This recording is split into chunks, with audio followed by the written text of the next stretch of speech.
안녕하세요. 그린빌 가족 여러분. 오늘 목요일 아침. 오늘도 이렇게 매일 한 말씀으로 또 오늘 하루를 시작하는 모든 분들에게 우리 안에 가장 강력한 무기인 믿음으로 그렇게 승리하는 여러 선택과 갈등의 상황 속에서도 하나님의 인도하심을 믿고 그 길을 굳건히 나갈 수 있는 그런 하루가 되시기를 간절히 기원합니다. 자, 오늘 저희는 사무엘상 우리 13장 16절에서 23절의 말씀으로 함께 이 아침 시작하도록 하겠습니다. 사무엘상 13장 16절에서 23절의 말씀. 사울과 그의 아들 요나단과 그들과 함께한 백성은 베냐민 게바에 있고 블레셋 사람들은 믹마스에 진쳤더니 노략군들이 세대로 블레셋 사람들의 진영에서 나와서 한 대는 오브라기를 따라서 수알 땅에 이르렀고 한 대는 베토론 길로 향하였고 한 대는 광야 쪽으로 스보임 골짜기가 내려다 보이는 지역 길로 향하였더라. 그때 이스라엘 온 땅에 철공이 없었으니 이는 블레셋 사람들이 말하기를 히브리 사람이 칼이나 창을 만들까 두렵다 하였습니다. 온 이스라엘 사람들이 각기 보습이나 삽이나 도끼나 괭이를 벼리려면 블레셋 사람들에게로 내려갔었는데 곧 그들이 괭이나 삽이나 쇠스랑이나 도끼나 쇠 채찍이 무딜 때에 그리하였으므로 싸우는 날에 사울과 요나단과 함께한 백성의 손에는 칼이나 창이 없고 오직 사울과 그의 아들 요나단에게만 있었더라. 블레셋 사람들의 부대가 나와서 믹마스 어귀에 이르렀더라. 아멘. 아주 호기롭게 전쟁을 시작했지만 되려 두려움에 휩싸여서 지리멸렬하는 그러한 상황에 놓인 이스라엘의 모습이 13장에서 그려졌습니다. 이것을 만회해 보려고 사울은 무리수를 두었고 자신이 제사장 역할까지 침범하면서 하나님을 자신을 위해서 이용하려고 했습니다.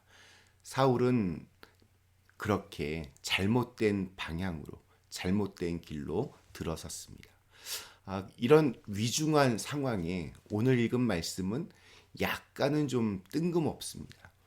갑자기 이스라엘의 당시 상황을 설명하는데 많은 지면을 할애합니다.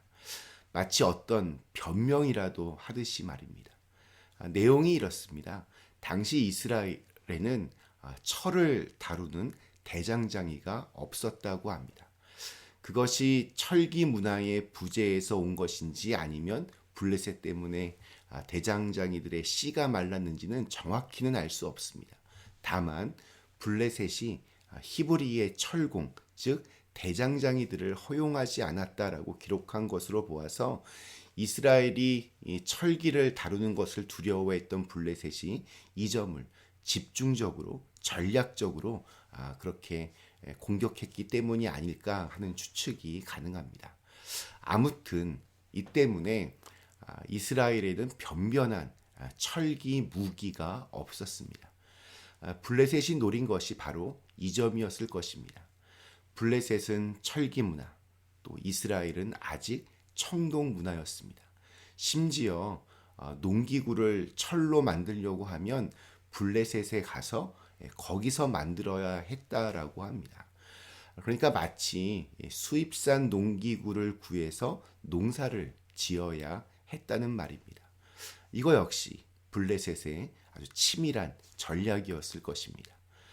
그래서 막상 전쟁이 시작되었을 때 철로 된 무기를 든 사람은 왕 사울과 또 그의 아들 요나단 단 2명밖에 없었습니다. 그러니 블레셋의 상대가 될 수 없었던 것은 너무나도 당연합니다. 또한 이것은 이스라엘에게 스스로 두려움에 빠지게 하는 원인이 되기도 했습니다. 무기가 많고 또 보다 아주 고급지고 강력한 무기를 소유한 블레셋에 맞서서 자신들의 손에 든 무기는 이게 너무 보잘것없어 보였으니 전쟁도 하기 전에 그들은 패배하고 있는 셈이었습니다. 두려움은 이렇게 시작도 하기 전에 패배하게 만드는 그러한 힘인지도 모르겠습니다.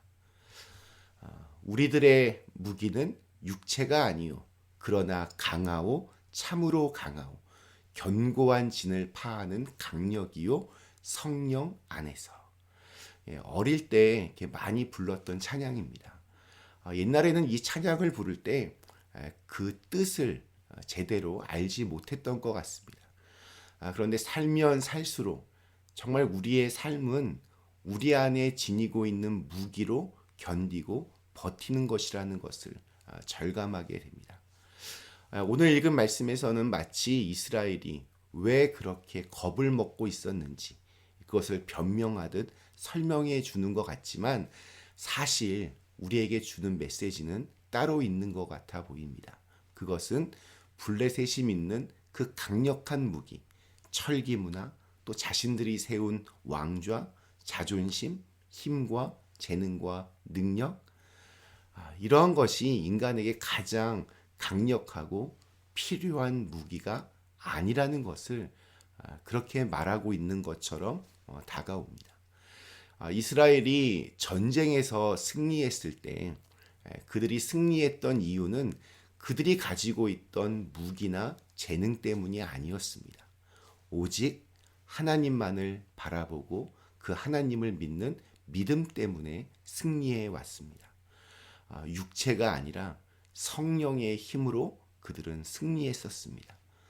그런데 그들은 지금 무기가 없어서 떨고 있는 것입니다. 우리 그리스도인이 믿지 않는 사람들과 다른 점은 무엇이 있을까요? 그리스도인이 되면 예수를 믿으면 무슨 이렇게 성격이 아주 좋게 변하는 것도 아니고 또 얼굴이 변하는 것도 아닙니다.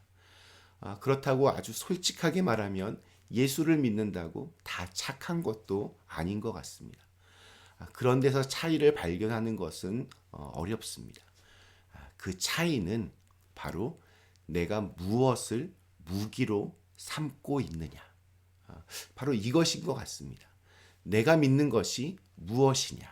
이것이 믿는 사람과 믿지 않는 사람들의 가장 결정적인 차이입니다. 우리가 믿는 무기는 하나님입니다. 하나님의 도우심의 손길입니다. 오늘 우리에게 주신 하루 무엇보다 우리가 입어야 할 옷이 있습니다. 그것은 마음의 옷입니다. 평강의 옷, 감사의 옷, 또 믿음의 옷입니다.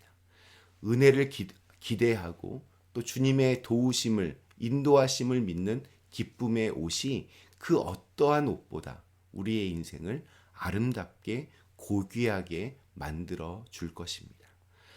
기대와 또 희망으로 걷는 그 걸음보다 우리의 발걸음을 가볍게 해줄 무기는 없습니다. 성령 안에서 세상 그 무엇보다 강력한 믿음의 무기를 들고서 오늘도 승리하실 수 있기를 간절히 기원합니다. 잠시 함께 기도하시겠습니다. 전능하신 하나님, 오늘 주신 말씀을 통하여 우리가 가지고 있어야 할 가장 강력한 무기는 바로 믿음이라는 것을 다시 한번 생각하게 됩니다. 세상적인 여러 무기들이나 힘이나 능력이 아니라 오직 하나님을 바라보고 하나님께서 주시는 그런 은혜의 옷을 입고 오늘 하루도 믿음 안에서 승리할 수 있도록 인도하여 주시옵소서. 예수님의 이름으로 간절히 기도드리옵나이다. 아멘.